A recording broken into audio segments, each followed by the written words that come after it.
नमस्कार प्यारे विद्यार्थियों, आप सभी का संकल्प परिवार में स्वागत है। आशा करते हैं आपकी कंपटीशन की तैयारी कंटिन्यू होगी और आज उसी प्रोसेस को और आगे बढ़ाते हुए एवरेज में कुछ खास और कुछ नया सीखने का समय आ चुका है।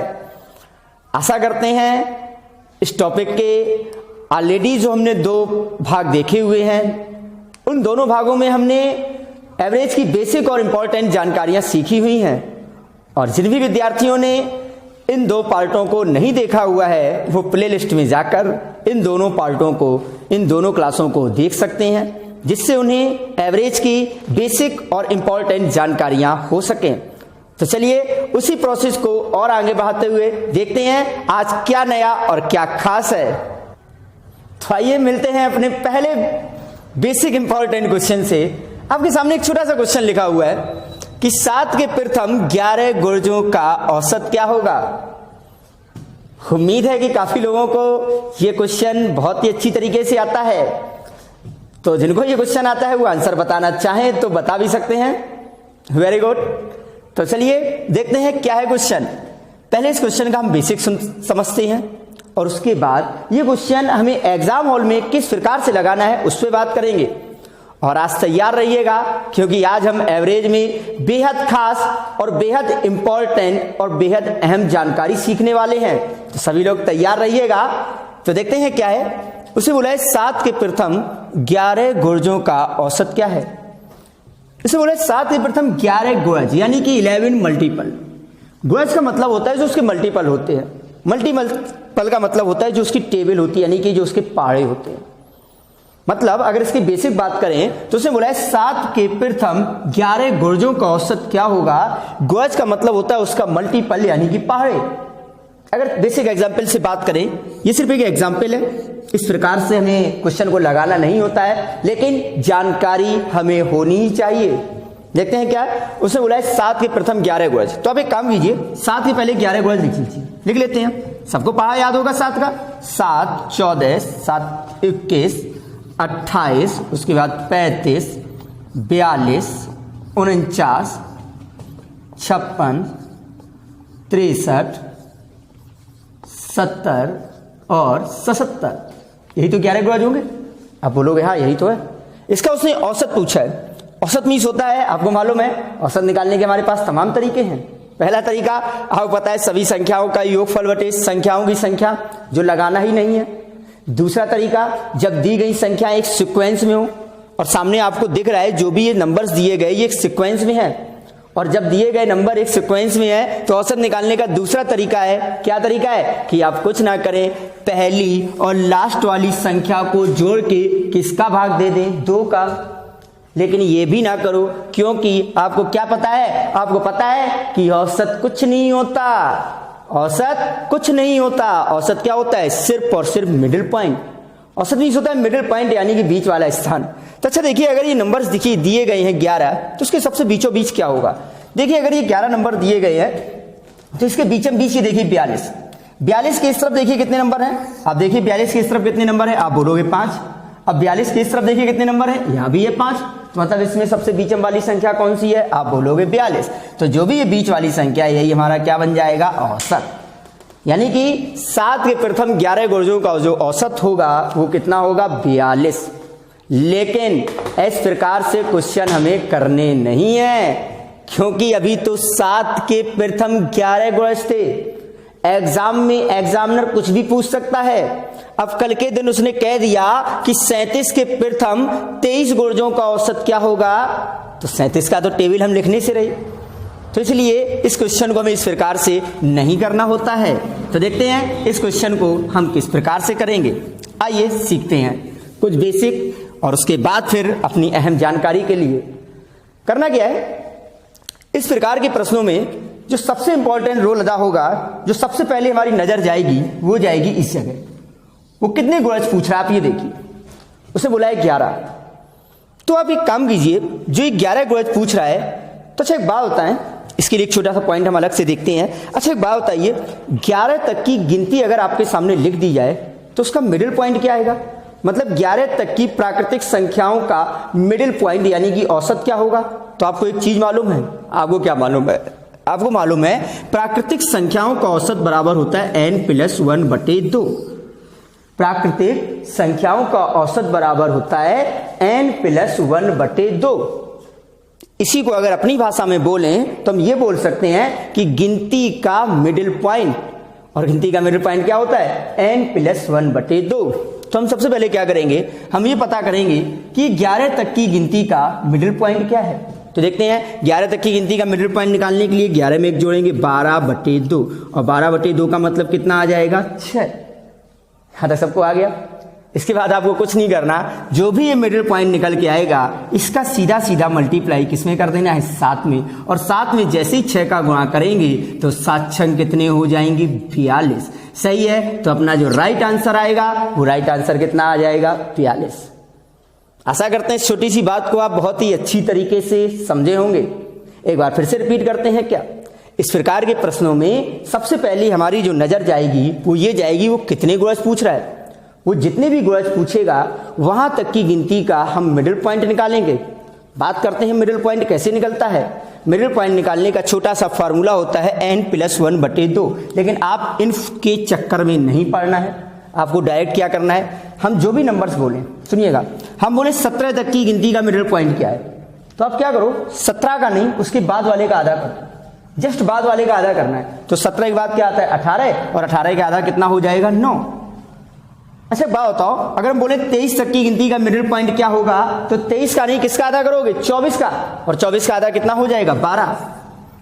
उम्मीद करते हैं ये मिडिल पॉइंट आप लोग बहुत ही स्पीड से निकाल लेंगे। अच्छा एक बार बताइएगा जल्दी से कि 25 तक की गिनती का मिडिल पॉइंट क्या होगा, तो आपने तुरंत किसका आधा कर दिया 26 का, और 26 का आधा कितना हो गया 13। हम बोले 49 तक की गिनती का मिडिल पॉइंट क्या होगा, तो आप डायरेक्ट बोलेंगे क्या 25। आशा करते हैं आप सभी लोग ये मिडिल पॉइंट निकाल सकते हैं। तो चलिए देखते हैं कि अब इस प्रकार से कोई भी क्वेश्चन आएगा तो हम उसको आंसर कितनी अच्छी तरीके से दे सकते होंगे।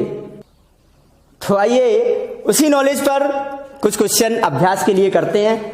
अब बहुत ही स्पीड से आंसर अब आप लोगों के आने चाहिए, क्योंकि जितना भी सुनना था, जितना भी आराम करना था, हम वो लास्ट क्वेश्चन में कर चुके हैं। देखते हैं, उसे बोला है 11 के प्रथम 13 गुर्जों का औसत। वो बोल रहा है 11 के प्रथम 13 गुर्जों का औसत। तो आपको सीधे सीधे दिमाग कहां लगाना है, यहां 13 पे। तो अच्छा एक बात बताओ, 13 तक की गिनती का मिडिल पॉइंट क्या होगा। तो आपको मालूम है क्या कि हम 13 का नहीं किसका आधा करेंगे 14 का। तो 14 का आधा क्या होता है 7, और 11 में 7 का गुणा कर देंगे, 11 सत्ते कितना हो जाएगा 70। आशा करते हैं कि अब इस प्रकार के क्वेश्चन आप सभी लोग नजरों से देख के बता ही सकते होंगे। तो चलिए एक क्वेश्चन आपके सामने इसी प्रकार से, और जल्दी से आंसर बताइएगा। आइए जल्दी से देखिएगा, नेक्स्ट क्वेश्चन आप लोगों के लिए है 9 के प्रथम 21 गुर्जों का औसत। जल्दी, वेरी गुड, आपने तुरंत देखा 21। तो 21 तक की गिनती का मिडिल पॉइंट क्या हुआ, आपको मालूम है मिडिल पॉइंट कैसे निकलेगा। 21 का नहीं किसका आधा होगा 22 का, और 22 का आधा कितना है 11, और 9 में सीधे 11 का गुणा कर देंगे, और 11 निम्मा कितने हो जाएंगे 99। आशा करते हैं ये बातें आपको बहुत ही अच्छी तरीके से समझ में आ चुकी होंगी। तो चलिए तैयार रहिएगा, क्योंकि नेक्स्ट क्वेश्चन भी आपके लिए ही होगा, जिसका आंसर सेकंडों में बताना ही है आपको। तो आइए नेक्स्ट क्वेश्चन सिर्फ और सिर्फ आपके लिए। देखिए क्या लिखा हुआ है, लिखा है 10 के प्रथम 8 गुर्जों का औसत बताइए। 10 के प्रथम 8 गुर्जों का औसत। जल्दी, आपकी नजर कहां गई इस 8 में। 8 तक की गिनती का मिडिल पॉइंट निकालो। तो 8 का गिनती तक की गिनती का मिडिल पॉइंट कैसे निकालोगे, 8 का नहीं किसका आधा होगा 9 का। तो इस चीज याद रखिए, जस्ट बाद वाले का आधा करना है। और 9 का आधा कितना होता 4.5, और 9 का आधा जब 4.5 है तो आप 10 में किसका गुणा करेंगे 4.5 का, और 10 में जब 4.5 का गुणा करेंगे तो अपना आंसर कितना बोलेंगे 45। आशा करते हैं ये छोटी सी बात आपको अब बहुत ही अच्छी तरीके से समझ में आ चुकी है। आज के बाद ये क्वेश्चन आपके एग्जाम में कभी भी पूछा जाएगा, तो आज के बाद इस क्वेश्चन को लगाने के लिए आपको किसी भी प्रकार का समय नहीं देना होगा। तो चलिए इसी प्रोसेस को और आगे बढ़ाते हुए अब आते हैं मैथ की सबसे खास और सबसे इंपॉर्टेंट चीज सीखने। तो सभी लोग तैयार हो जाएं, अलर्ट हो जाएं, और अपनी अपनी पेन और कॉपी के साथ तैयार हो जाएं।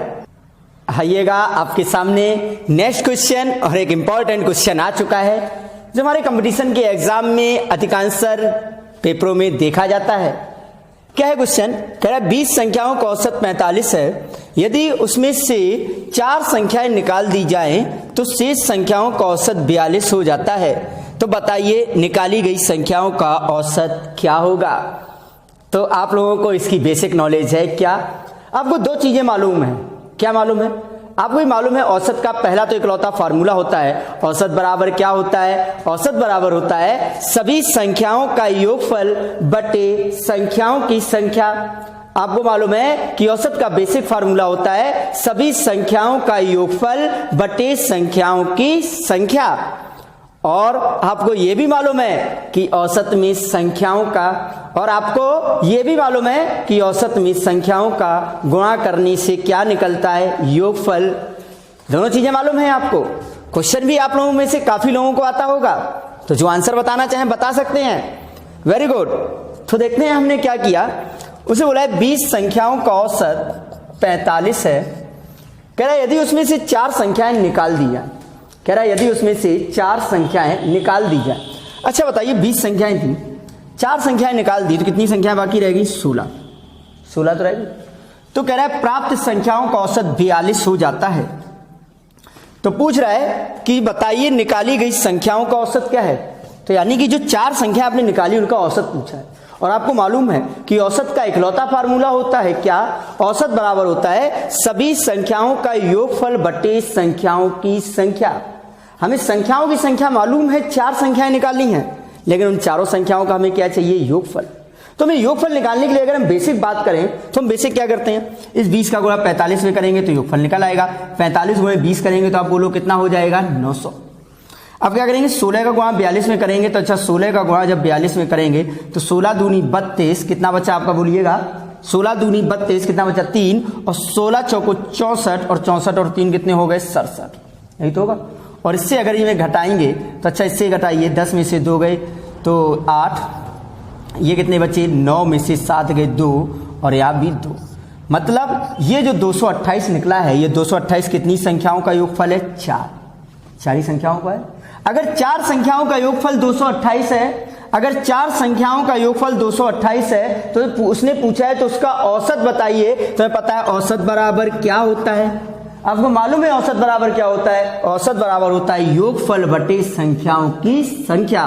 तो योगफल है आपका 228 बटे संख्याएं कितनी थी? 4, और जब 4 का भाग देंगे 4 पंचे 20, 2 बची, और 4 सत्ते 28। तो अपना जो आंसर आएगा वो आंसर कितना आ जाएगा? 57। यहां तक की बातें सबको आ गई होंगी और उम्मीद है आप लोगों का यही आंसर आया था। तो फिर काफी लोगों के माइंड में क्वेश्चन उठा कि इसमें खास फिर क्या था? ये तो चीज हमें आती थी। हाँ, क्वेश्चन आपको आता था, इंपॉर्टेंट क्वेश्चन है, लेकिन आज इसी क्वेश्चन में थोड़ा सा हम चेंज और करने वाले हैं, थोड़ा कुछ खास सीखने वाले हैं। जैसा कि लास्ट टाइम आपसे बताया था कि एवरेज का मतलब होता है कि मल्टीप्लाई तो करना ही पड़ेगा, और हमारा पूरा फोकस रहेगा कि हमने मल्टीप्लाई यानी कि गुणा को आसान बना सके। तो चलिए देखते हैं। अब इसी गुणा में अभी क्या था? नंबर्स हमने इतने अच्छे दिए थे कि आपने आराम से इसका गुणा कर लिया, लेकिन अगर इसी जगह नंबर्स थोड़े से अलग टाइप डिजाइन से दे देते, थोड़े से बड़े नंबर दे देते, तो सबसे ज्यादा हमारा जो टेंशन होता है वो होता है इसका मल्टीप्लाई करने में। तो चलिए देखते हैं कि अब इस क्वेश्चन को हम और कितनी खास तरीके से कैसे लगा सकते हैं। तो आइए सीखिएगा, एक खास चीज सीखने जा रहे हैं। अब सभी लोग अलर्ट हो जाइएगा, क्योंकि ये खास बात सीखनी हमारे लिए बेहद जरूरी है। क्योंकि अगर हमने ये बात सीख ली तो हम इस एवरेज के बड़े से बड़े क्वेश्चनों को विद इन सेकेंड में लगाने के लिए सक्षम हो जाएंगे। थोड़ा सा गौर कीजिएगा। हम अगला 1 मिनट आप लोगों का बिल्कुल सामने चाहिए, अलर्ट मोड पे चाहिए, क्योंकि आपकी सतर्कता और आपकी एकाग्रता ही हमें आगे ले जा सकती है। तो सीखिएगा क्या खास सीखना है। उसने बोला है 20 संख्याओं का औसत है 45। कह रहा है 4 संख्याएं निकाल दी हैं तो कितनी बाकी रह गई? 16। तो कह रहा औसत हो जाता है 42। यही तो बोला है। बहुत ही सतर्क हो जाइएगा। नया और खास सीखना है तो उससे पहले हमें सतर्क और एकाग्र भी होना होगा। हमें क्या चाहिए था कि इन दोनों के गुणनफल का बीच का अंतर निकालना है। यही तो निकालना है। अब वो क्या निकालना है कि इन दोनों गुणनफलों के बीच का क्या निकालना है, अंतर। और ये लाइन हमारे इस चैप्टर में बहुत जगह आने वाली है। बहुत से अच्छे क्वेश्चन बनते हैं इस लाइन पर कि हमें दो गुणनफलों के बीच का अंतर निकालना होता है। निकाल सकते हैं आप, लेकिन और उसको खास कैसे निकाल सकते हैं, आइए सीखते हैं। देखते हैं। अभी बताइए कि इन दोनों के बीच में कितने का अंतर है। इन दोनों के बीच में कितने का अंतर है, आप बोलोगे -4 का। और बताइए इन दोनों के बीच में कितने का अंतर है, तो आप बोलोगे इन दोनों के बीच का जो अंतर है वो बोलोगे -3 का। यही तो बोलोगे। एक बार फिर से देखिएगा, हमें क्या करना है, इन दोनों गुणनफलों के बीच का अंतर सीख रहे हैं। एकाग्र हो जाइए, क्योंकि आपका अगला 1 मिनट आपकी आगे आने वाले कंपटीशन की पूरे सफर को बहुत आसान बना सकती है। हमने क्या किया, इन दोनों के बीच का अंतर देखिए कितना है 4, और इन दोनों के बीच का अंतर देखिए कितना है 3। तो क्या करना है, कुछ खास नहीं करना।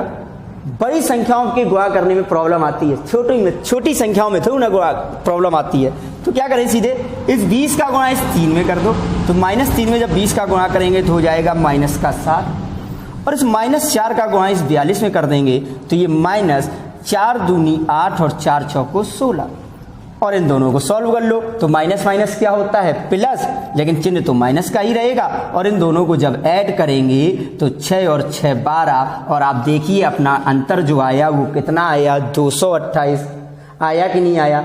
और ये माइनस क्यों निकल के आया, ये माइनस में इसलिए निकल के आया क्योंकि संख्याएं कम की गई हैं। अगर आपकी संख्याएं कम की जाएंगी तो आपका गुणनफल ऑटोमेटिक माइनस में आएगा। तो ये जो 228 आया, ये क्या निकल के आया, इन 4 संख्याओं का योगफल।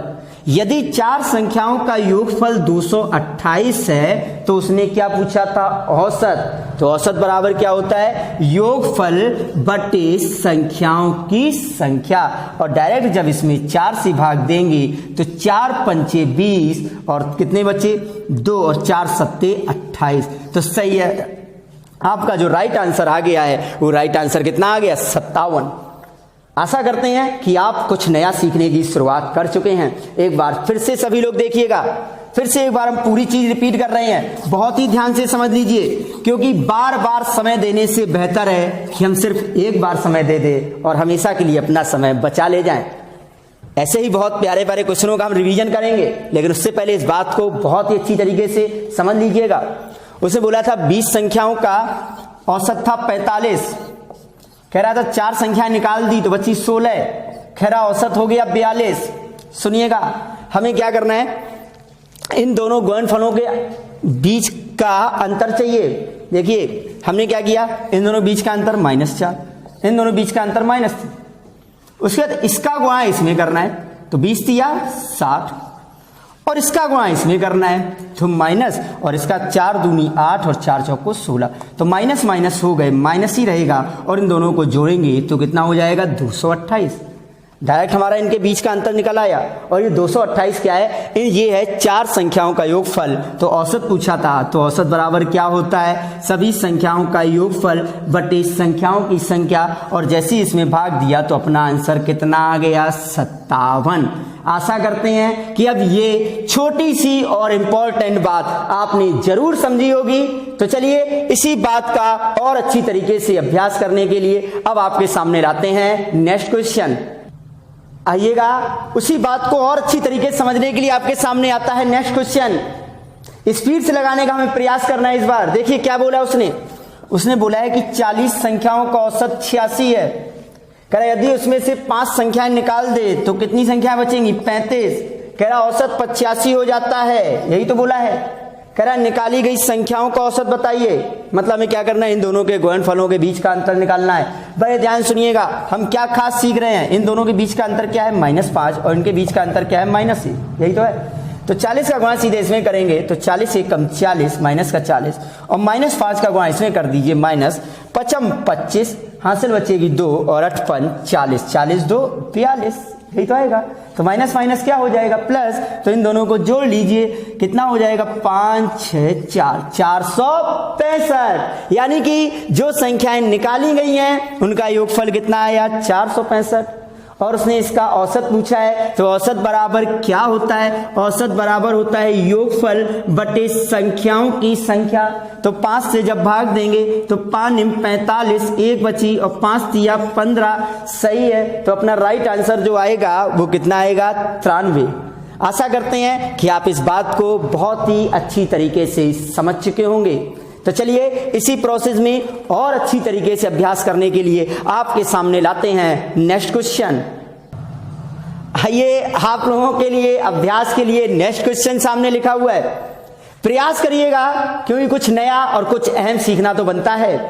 क्या बोला? कह रहा 28 संख्याओं का औसत 50 है। कह रहा यदि उसमें से 8 संख्याएं निकाल दें, 4 संख्याएं निकाल दें, कितनी बचेंगी? 20। तो कह रहा औसत 55 हो जाता है। Very good. पूछे बताइए निकाली गई संख्याओं का औसत क्या होगा? कह रहा बताइए निकाली गई संख्याओं का औसत क्या होगा? तो कुछ नहीं करना, हमें पता है इन दोनों का अंतर चाहिए। कैसे करोगे? आपको मालूम है कितने का यहाँ क्या हुआ? -8 और यहाँ क्या हुआ? +5। देखिएगा जो हुआ है वही लिखना है, बस क्या करना है आपको मालूम है। इस खास बात को याद रखिएगा। इस 28 का गुणा किस में करेंगे? 5 में। तो 28 का गुणा जब 5 में करेंगे तो 28 पंचे 140 प्लस के वो भी, और 8 का गुणा इसमें करेंगे, माइनस है तो माइनस 8 45 और 8 45 4 44। तो प्लस का 140 है, माइनस का 440 है, तो इसका मतलब हुआ माइनस का 300। तो कहने का मतलब जो 8 संख्याएं निकाली गई उनका योगफल कितना आया? 300। उसमें पूछा औसत बताओ, तो औसत बराबर क्या होता है? योगफल बटे संख्याओं की संख्या, और संख्याएं कितनी है आपकी? 8। और जब 8 का भाग देंगे तो 8 तिया 24, कितने हो गए? 6, 60 हो गए, 8 सत्ती 56, 4 बचे 8 5 40। सही है। तो अपना राइट आंसर आएगा, वो राइट आंसर आ जाएगा 37.5। आशा करते हैं कि ये जो मल्टीप्लाई हम कर रहे हैं ये आपने बहुत ही अच्छी तरीके से सीख लिया है। और फिर से एक बार देख लेते हैं। कह रहा 28 संख्याओं का औसत 50 था, 8 निकाल ली तो 20 बची। कह रहा औसत हो गया 55। आप ये देखिए इन दोनों के बीच का अंतर कितना है? आप बोलोगे -8। अच्छा इन दोनों के बीच का अंतर क्या है? आप बोलोगे +5। तो क्या करना है? सीधे इसका गुणा इसमें करो, 28 पंचे प्लस के 140, और 8 का गुणा इस 55 में करेंगे तो 55 का जब 8 में गुणा करेंगे क्या आ गया? माइनस का 440। तो प्लस का 140 माइनस का 440, तो कहने का मतलब क्या आया? माइनस के 300। तो अगर योगफल पूछता तो 300, औसत पूछा तो औसत बराबर योगफल बटे संख्याओं की संख्या, और कैलकुलेट कर दिया और अपना राइट आंसर आ गया 37.5। आशा करते हैं कि यहां तक की एक छोटी सी और एक नई बात हम सीखना प्रारंभ कर चुके हैं। तो चलिए इसी सफर को और आगे बढ़ाते हैं, देखते हैं नेक्स्ट क्वेश्चन। आइए हमारे कंपटीशन के पेपर में पूछा जाने वाला एक सबसे इंपॉर्टेंट क्वेश्चन, और इंपॉर्टेंट के साथ साथ उतना ही कंफ्यूजन भाव क्वेश्चन कहा जाता है इसको। इस क्वेश्चन की एक खास बात है कि सब कुछ आने के बाद भी कम से कम 80% लोग इस क्वेश्चन को एग्जाम हॉल में गलत कर देते हैं। यही इस क्वेश्चन की सबसे खास बात है कि आता सबको है लेकिन एग्जाम हॉल में ये गलत भी हो जाता है। तो चलिए देखते हैं इस क्वेश्चन में क्या है खास। उसे बोला है प्रथम 5 अभाज्य संख्याओं का औसत। देखिएगा हमें सभी संख्याओं का औसत निकालने की पॉइंट पता है। हमें विषम संख्याओं का औसत निकाल सकते हैं, सम का औसत निकाल सकते हैं, प्राकृतिक संख्याओं का औसत निकाल सकते हैं, डायरेक्ट निकाल सकते हैं। लेकिन सभी संख्याओं का औसत डायरेक्ट तब निकलता है जब दी गई संख्याओं में एक सीक्वेंस होता है। लेकिन ये जो अभाज्य संख्या यानी प्राइम नंबर है इनमें कोई सीक्वेंस नहीं होता है। उससे पहले आशा करते हैं कि सभी लोगों को ये मालूम होगा कि अभाज्य संख्याएं क्या होती हैं, प्राइम नंबर क्या होते हैं। वो संख्याएं जो एक तथा स्वयं के अलावा किसी और से ना विभाजित हो उन्हें बोलते हैं अभाज्य संख्याएं। और आशा है कि आप सभी लोगों को 1 से लेकर 100 तक की अभाज्य संख्याएं बहुत ही अच्छी तरीके से याद होंगी। और अगर याद नहीं है तो यहाँ कम से कम 1 से लेकर 50 तक की अभाज्य संख्याएं तो हमें हर पल याद ही होनी चाहिए। आप इस अभाज्य संख्याओं में कोई भी एक्स्ट्रा माइंड ना लगाएं, इन अभाज्य संख्याओं को हम याद ही कर लें। ये हमारे लिए बेहद जरूरी होता है क्योंकि क्वेश्चन छोटा है लेकिन उससे ज्यादा ये इंपॉर्टेंट है। तो देखते हैं, हम पहले 1 से लेके 50 तक की अभाज्य संख्या आपके सामने नोट डाउन कर दे रहे हैं। आप लोग भी अपने माइंड में एक बार रिवाइज कर लीजिएगा, क्योंकि इसकी आवश्यकता हमें पड़ती ही रहती है। तो आइए सबसे पहले बताएंगे कि सबसे पहली अभाज्य संख्या कौन सी होती है। बताइएगा एक बार कि सबसे पहली अभाज्य संख्या कौन सी होती है। Very good. तो सुनिएगा, सबसे पहली अभाज्य संख्या कौन सी होती है? 2। तो स्पीड से लिखिए, बोलिएगा अपने मन में। 2 के बाद 3, 5, 7, 11, 13, 17, 19, 23, 29, 31, 37, 41, 43 और उसके बाद लास्ट में आती है 47। ये है आपकी 1 से लेके 50 तक की अभाज्य संख्या। याद रखिएगा कि 1 से लेके 50 तक की गिनती में काउंट कर लीजिए कितनी अभाज्य संख्याएं हैं। 1, 2, 3, 4, 5, 6, 7, 8, 9, 10, 11, 12, 13, 14, 15। तो याद रखिएगा कि 1 से लेके 50 तक की गिनती में कितनी अभाज्य संख्याएं आती हैं? 15। और यही अभाज्य संख्याएं होती हैं जो कभी चेंज नहीं हो सकती हैं। तो याद रखिएगा, इन अभाज्य संख्याओं पे क्वेश्चन हमारे एग्जाम हॉल में अधिकांशतः पूछा जाता है। तो देखते हैं क्या है। अब तो सभी लोग कर ही लेंगे, क्योंकि आपको औसत निकालने का फार्मूला भी मालूम है। क्या होता है फार्मूला? फार्मूला बहुत ही बेसिक सा है। क्या कि जब दी गई संख्याएं एक सीक्वेंस में नहीं होती हैं, और आप देखिए जो ये अभाज्य संख्याएं लिखी हैं, क्या इनमें कोई क्रम बनता है? आप बोलोगे नहीं बनता है। तो बस इसीलिए हमें इसको लगाना पड़ता है। क्या होता है फार्मूला? सभी संख्याओं का योगफल बटे संख्याओं की संख्या। तो चलिए, उसने बोला है प्रथम 5 अभाज्य संख्याओं का औसत।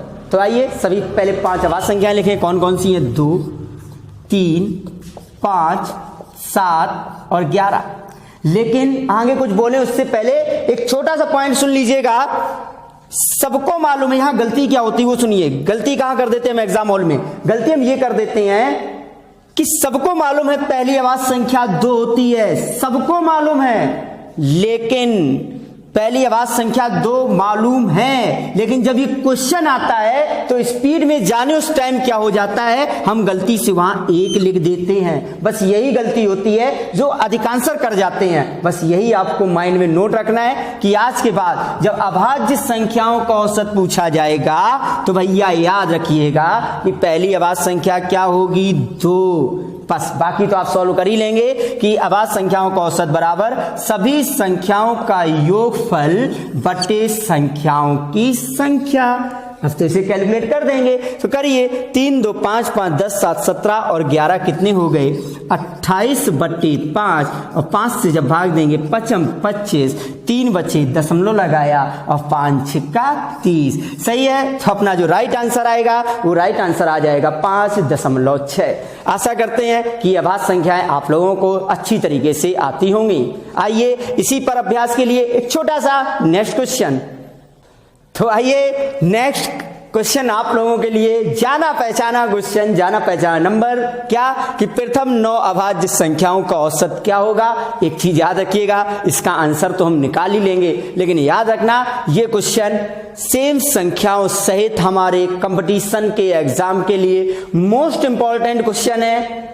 ये एग्जाम में सीधे सीधे सेम टू सेम यही क्वेश्चन पूछा जाता है। तो चलिए जल्दी से बताइएगा इसका आंसर क्या होगा, जल्दी से बताइए। Very good. क्या उसे बोला है प्रथम 9 अभाज्य संख्याओं का औसत क्या होगा? तो हमें मालूम है कि जब अभाज्य संख्याओं का औसत पूछा जाता है तो हमें मजबूरन क्या करना होता है? सभी तो संख्याएं लिखनी होती हैं, बटे उनको जोड़ के बटे भाग देना होता है जितनी संख्याएं हैं। तो आइए सभी संख्याएं लिखिए। 2, 5, 7, 11, 13, 17, 19 और उसके बाद 23। यही तो होंगी, नहीं तो अभाज्य संख्याएं काउंट कर लेना। तो इन सभी संख्याओं का योगफल, तो इन सभी संख्याओं को जोड़ लीजिए, इन सभी संख्याओं को जोड़ लीजिए बटे संख्याओं की संख्या। तो देखिए 1, 2, 3, 4, 5, 6, 7, 8, 9 संख्याएं तो हैं, तो बटे 9। तो आइए इन सबको जब ऐड किया आपने तो कितना आया? 100। और 100 में जब 9 का भाग दिया तो अपना राइट आंसर कितना आया? 11 से ही 1/9। आशा करते हैं कि आप लोगों का भी यही आंसर आया था। और बार फिर से एक बार रिपीट करते हैं, अभाज्य संख्याओं में सबसे इंपॉर्टेंट अगर कोई क्वेश्चन बनता है तो इस समय आपके जस्ट सामने लिखा हुआ है जब जब एग्जाम में ये क्वेश्चन पूछा जाता है तो अधिकांशतर यही संख्या लिख के आती है। तो याद रखिएगा अपने माइंड में कि प्रथम 9 अभाज्य संख्याओं का जो औसत होता है वो होता है 11 सही 1/9। आशा करते हैं ये बात हम बहुत ही अच्छी तरीके से सीख चुके हैं। और इसी छोटे से क्वेश्चन को सीखने के बाद अब आते हैं आज के सबसे बेहतरीन क्वेश्चन को सीखने के लिए, क्योंकि ये समय खास चल रहा है। तो इस खास समय में हम कितना खास सीख सकते हैं इसका डिसाइडेशन करेगा हमारा ये नेक्स्ट क्वेश्चन। तो तैयार हो जाइए, बेहद अहम और बेहद अच्छा क्वेश्चन है ये आज के दिन का सबसे खास, सबसे अहम। तो देखते हैं क्या है आपके सामने क्वेश्चन लिखा हुआ है, पढ़िएगा क्वेश्चन। अब काफी लोग इधर उधर देख रहे हैं, भैया सामने देखो, सामने क्वेश्चन लिखा है।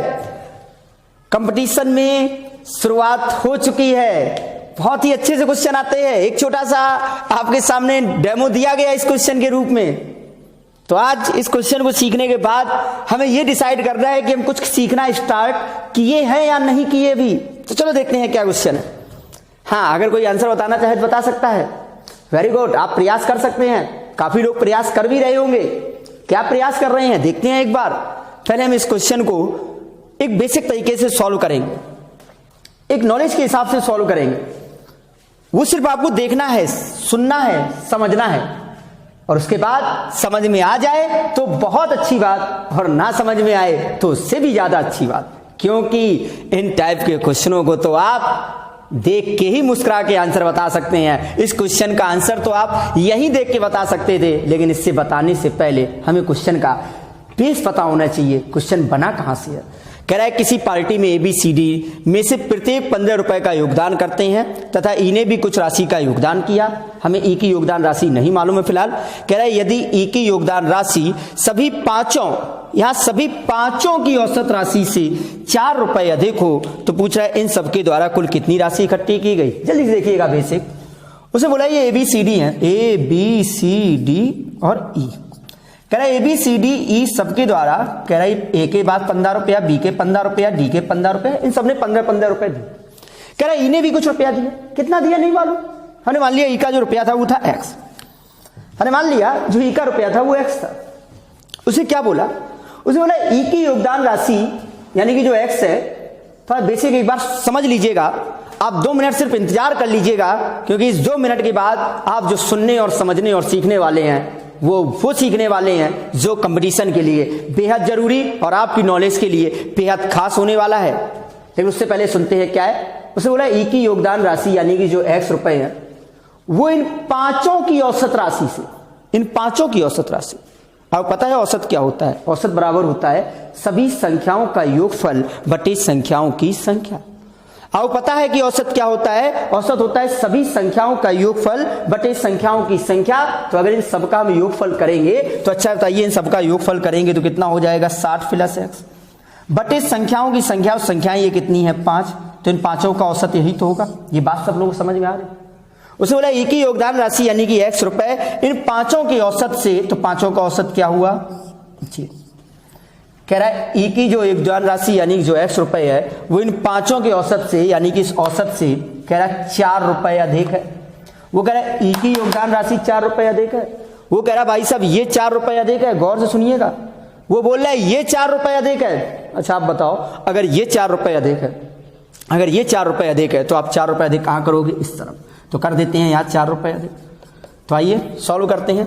5 का जब इसमें गुणा करेंगे तो ये हो जाएगा 60 + X + 5 चौको 20 बराबर, इसका इधर जाएगा 5X। ये सभी लोगों को अच्छी तरीके से आता है। तो चलिए सॉल्व करते हैं। X एक तरफ कर देते हैं तो 60 और 20 हो जाएंगे 80 बराबर, और ये इस तरफ हो जाएंगे 4X।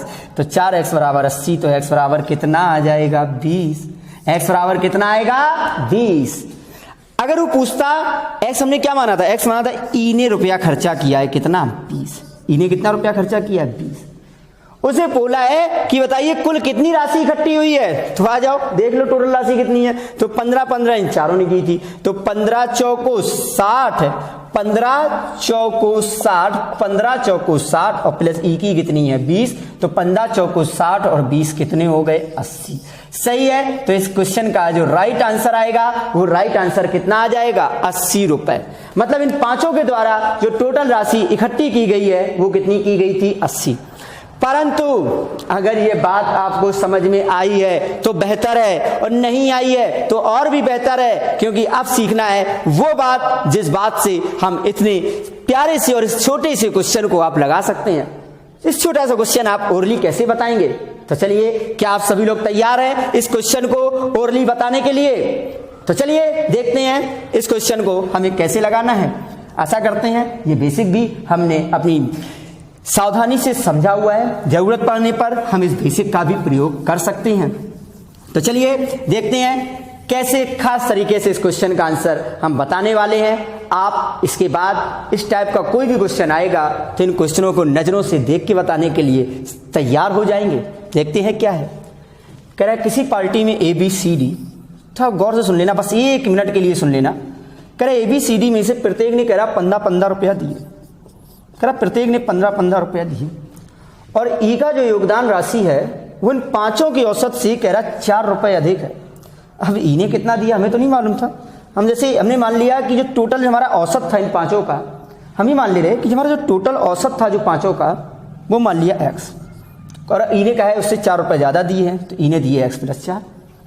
तो सभी लोग अब तैयार हैं, सभी लोग तैयार हैं। तो चलिए देखते हैं, सभी लोग तैयार हो जाइएगा क्योंकि अब वो समय आ चुका है जिस समय का हमें काफी देर से इंतजार था। अब इस क्वेश्चन का आंसर हम ओरली कैसे बता सकते हैं, इसके लिए सतर्क और तैयार। देखिएगा, इन चारों ने 15 रुपए दिए थे।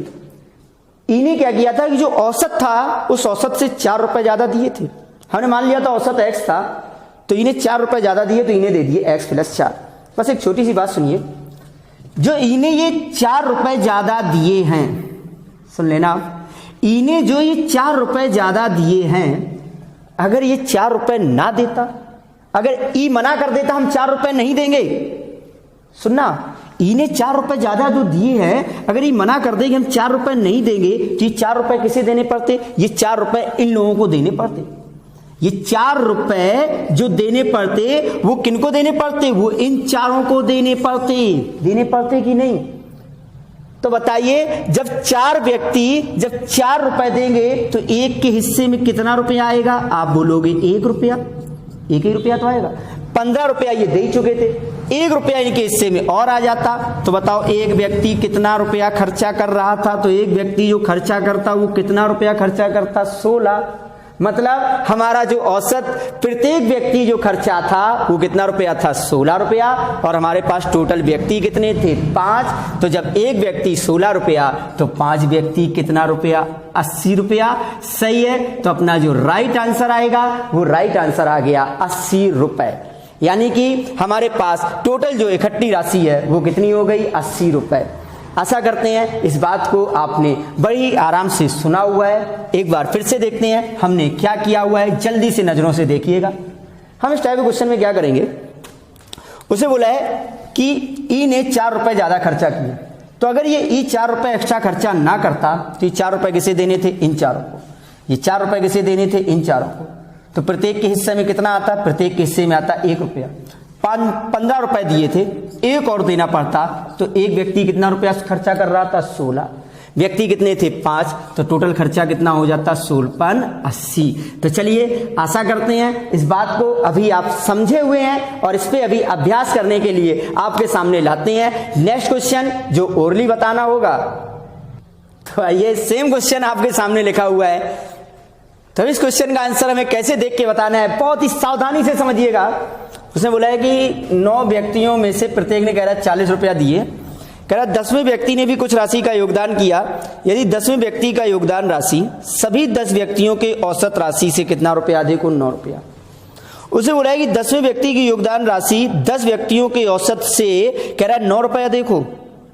तो अच्छा एक बात बताओ, अगर ये 9 रुपया जो अधिक है ये 10वां व्यक्ति ना देता, ये जो 9 रुपए अधिक हैं, ये 9 रुपया अगर ये 10वां व्यक्ति ना देता तो ये 9 रुपए कितने लोगों को देने पड़ते? इन्हीं 9 लोगों को देने पड़ते। जब इन्हीं 9 लोगों को देने पड़ते तो एक के हिस्से में कितना रुपया और आ जाता? 1 रुपया आता। 1 रुपया पहले कितना रुपया दे रहे थे? 40। अब 1 रुपया और ज्यादा हो जाता तो भैया एक व्यक्ति का खर्चा कितना हो गया? 41। बस हो गया क्वेश्चन। एक व्यक्ति का खर्चा कितना हो गया? 41 रुपए। उसे पूछा बताइए कुल कितनी राशि इकट्ठी हुई? तो व्यक्ति कितने थे? 10। तो भैया 10 व्यक्तियों द्वारा टोटल कितनी हो गई? 410। आशा करते हैं ये बात आप बहुत ही अच्छी तरीके से आप पकड़ रहे होंगे। एक बार फिर से देखिएगा क्या करना। आपको सिर्फ इतना देखना है, कह रहा पहले 40 रुपया 9 लोग खर्चा कर रहे थे और कह रहा 10वें व्यक्ति जो है इनके औसत से 9 रुपए अधिक दे रहा था। ये 9 रुपए 10वां व्यक्ति दे रहा था। अगर 10वां व्यक्ति 9 रुपया ना देता तो ये 9 रुपए कितने लोगों को देने पड़ते? तो 9 रुपए 9 लोगों को देने पड़ते। तो मतलब एक व्यक्ति के ऊपर कितना एक्स्ट्रा खर्चा आ रहा था? 1 रुपया। 1 रुपया और बढ़ जाता।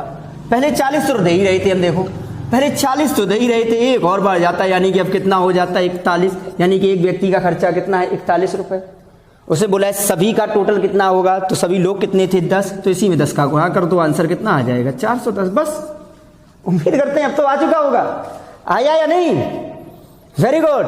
तो चलिए एक बार और अभ्यास के लिए नेक्स्ट क्वेश्चन। इतना अभ्यास कर जाना है कि आज के बाद जब जब ये क्वेश्चनों को आना होगा तो हमें कोई भी समय ना देना पड़े। तो मिलते हैं नेक्स्ट क्वेश्चन से। आइए जल्दी से नेक्स्ट क्वेश्चन आपके सामने लिखा हुआ है, बताने का प्रयास करेंगे, ओरली बताइएगा जल्दी। Very good. तमाम लोगों के आंसर भी आ रहे हैं। क्या किया आपने? आपकी नजरें कहीं नहीं जानी। उसे बोला 11 व्यक्तियों में से प्रत्येक अपने भोजन में 47 रुपए खर्चा करता है। 12 व्यक्ति का खर्चा सभी 12 के औसत खर्चे से 33 रुपए अधिक है। मतलब 12वां व्यक्ति जो है वो औसत से 33 रुपए ज्यादा खर्चा कर रहा है। अगर 12वां खर्चा ना करता, अगर 12वां व्यक्ति ये 33 रुपया ना देता तो अच्छा बताओ ये 33 रुपए किसे देने पड़ते? इन 11 व्यक्तियों को। अगर 11 व्यक्तियों को 33 रुपया देना पड़ता तो एक के हिस्से में कितना रुपया और आ जाता? 3 रुपया। आता कि नहीं आता? 47 रुपया तो बेचारे पहले ही देते थे, 3 रुपया और आ गए इनके हिस्से में। तो एक व्यक्ति का खर्चा कितना हो गया? 50। हुआ कि नहीं? एक व्यक्ति का खर्चा हुआ 50। उसने पूछा कुल खर्चा कितना है? तो बताओ व्यक्ति कितने हैं? 12। तो 12 में 50 का गुणा करेंगे, 12 पंचे 60। तो अपना आंसर कितना आएगा? 600। आशा करते हैं इस बात को अब सभी लोग समझ चुके होंगे। बहुत ही अच्छी तरीके से बात समझ में आ रही है। और अगर आपको ये बातें अच्छी तरीके से समझ में आ चुकी हैं और इन क्वेश्चनों पे और अच्छी तरीके से अभ्यास करना है तो सभी लोग अपने टेलीग्राम चैनल को ज्वाइन कर लीजिए, जिसको ज्वाइन करने के लिए डिस्क्रिप्शन पे लिंक दी जा रही है। और अगर आप कुछ खास और कुछ नया सीख रहे हैं तो आप कमेंट के द्वारा बता भी सकते हैं। और इसके साथ साथ इस वीडियो और इस चैनल को आप सभी लोगों तक शेयर कीजिए और सब्सक्राइब कराएंगे। तो आशा करते हैं यहां तक के सभी क्वेश्चंस आपको समझ में आ चुके होंगे। आए हैं या नहीं? Very good. तो चलिए इसी पैटर्न पर और अच्छी तरीके से अभ्यास करने के लिए आपके सामने लास्ट क्वेश्चन, जिसका आंसर सिर्फ और सिर्फ आपको देना होगा। आइएगा लास्ट क्वेश्चन सिर्फ आपके लिए, देखिएगा सामने, जल्दी से आंसर देखें। जल्दी से क्या है? थोड़ा सा चेंज है, रुकना। चेंज इस बार एक नहीं 2 दिए, थोड़ा सा देखो। कह रहा है कि कुछ राशि योगदान करते हैं। कह रहा 7 में से प्रत्येक 50 रुपए। नजर पहले यहां गई। कह रहा 2 छात्र 9 के औसत खर्च से क्रमशः कह रहा देखो कितना 50 और 90 रुपए अधिक देते हैं। ना थोड़ा देखना। कह रहा है कि 7 छात्र 50 रुपए देते हैं और जो बाकी के 2 हैं वो औसत खर्च से क्रमशः 50 और 90 रुपए ज्यादा देती हैं। तो अच्छा बताइए 50 और 90 का मतलब कितना रुपया ज्यादा देती हैं? 140 रुपए। ये 140 रुपए ये कौन से व्यक्ति दे रहे हैं? लास्ट के 2। लेकिन लास्ट के 2 अगर मना कर दें कि नहीं हम ये 140 रुपए नहीं दे पाएंगे आपके, तो ये 140 रुपए कौन देंगे? बताइए ये 140 रुपए कौन देंगे? ये 7 लोग ही तो देंगे। अब अगर ये 140 रुपए 7 लोग देंगे तो प्रत्येक के हिस्से में कितना रुपया आएगा? 20 रुपया। 20 रुपया, और पहले ये प्रत्येक व्यक्ति कितना देते थे? 50 रुपया पहले देते थे, 20 रुपया अब देना पड़ेगा, तो टोटल भैया कितना रुपया हो जाएगा? 70 रुपया। कहने का मतलब एक व्यक्ति का खर्चा है 70 रुपया। उसने पूछा कुल खर्चा कितना है? जब एक व्यक्ति का 70 रुपया, व्यक्ति टोटल कितने थे? 9, तो जब एक का 70 तो 9 का बोलो कितना हुआ? 630 रुपए। आशा करते हैं, उम्मीद करते हैं कि अब आपको ये क्वेश्चन बहुत ही अच्छी तरीके से सबको समझ में आ चुका है। तो एक बार बताइएगा, क्या ये क्वेश्चन सभी लोगों को समझ में आ चुका है? तो चलिए, वेरी गुड। हमारी और आपकी इस सफर में आज के लिए इतना ही। इसी प्रकार के खास और इंपॉर्टेंट क्वेश्चनों के साथ हम एक बार फिर से मुलाकात करेंगे नेक्स्ट डे, नई उम्मीदें और नई उमंग के साथ। तब तक के लिए आप सभी का धन्यवाद।